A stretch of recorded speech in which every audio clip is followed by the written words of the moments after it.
Hi, it's Ronick from Ask.Audio. We're at Superbooth 2017, and I'm here with Davide from Soundmachines. How you doing, my friends? Yeah, doing well? you. Pleased to meet you again. Again, yeah. And so we're here at the Soundmachines booth at Superbooth, and we're going to be looking at a performance interface template called Arches, which it hasn't reached the prototype yet. Yeah. But it's very interesting. Yeah. Cool. So it's down here. Yes. Among our other complete production, we just presented this is actually just a prototype of the PCB, the first version of the PCB, and we will start development right now. We already have specifications and part of the firmware, but during the next month we will bring this to life. Basically, this is I can show you like this. Basically, this is a tactile interface to control your modular, but not only your modular. It is comprises of many touch surfaces like sliders, XYZ pad that are also responsive to the pressure, and you have also 8 buttons that are also pressure sensitive. So the important aspect of this is that you can group these elements and let it become whatever you want. You can use, for example, all the surfaces as a keyboard, as a scaled keyboard, which you assign a pitch to every key. Obviously, you can group the gates and then have also the pressure or position of your finger here.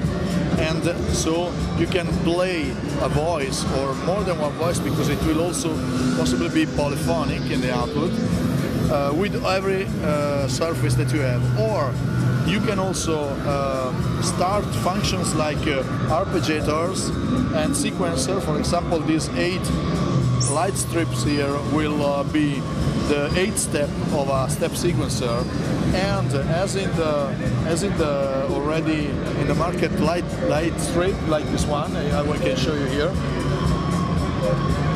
You have the possibility either to have the instantaneous value of the voltage output, or to have it locked on the last one, or even to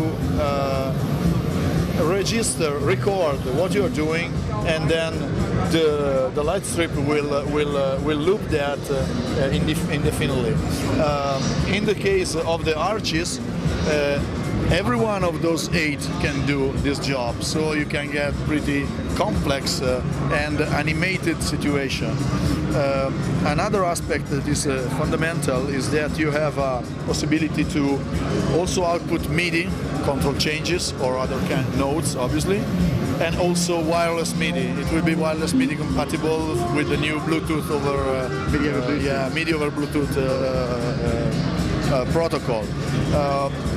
Obviously, we make no mysteries about the inspiration of this. This is coming from the 90s and the work that Bucle does with the Thunder, but we felt to add on top of that concept, apart the different technologies, but also new functions like the step sequencer.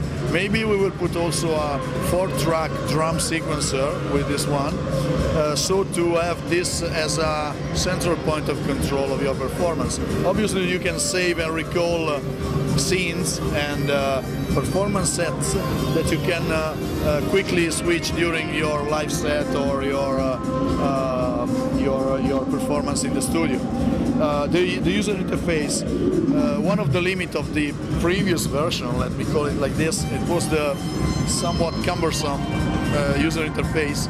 In this case, we had a go at a simplification.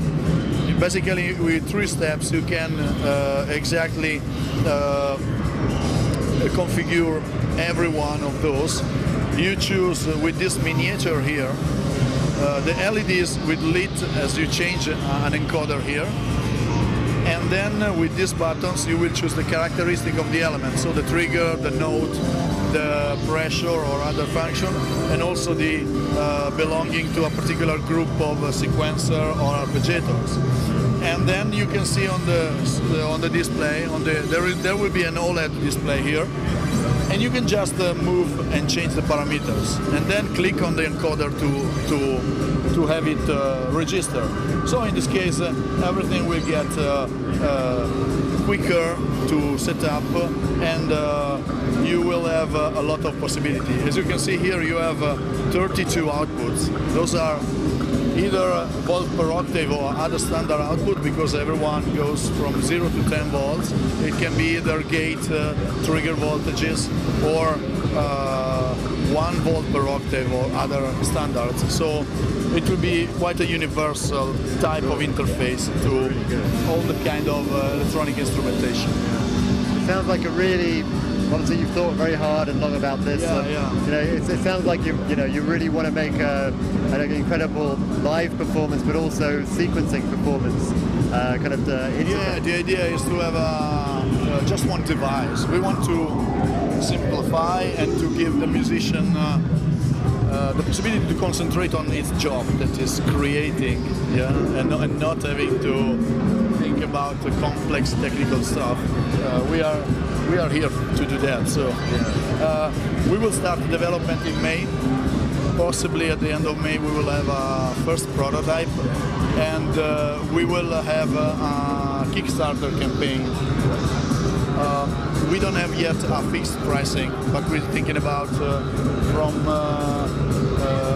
around 900 euro, so it will be the same cost as the modular synthesizer.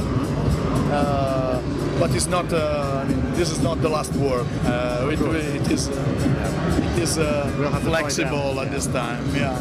We'll have to find out closer to the time. Well, thank you so much, Davide. Thank you very much. And have a great rest of the show. And, yeah, sure. See you soon. Bye.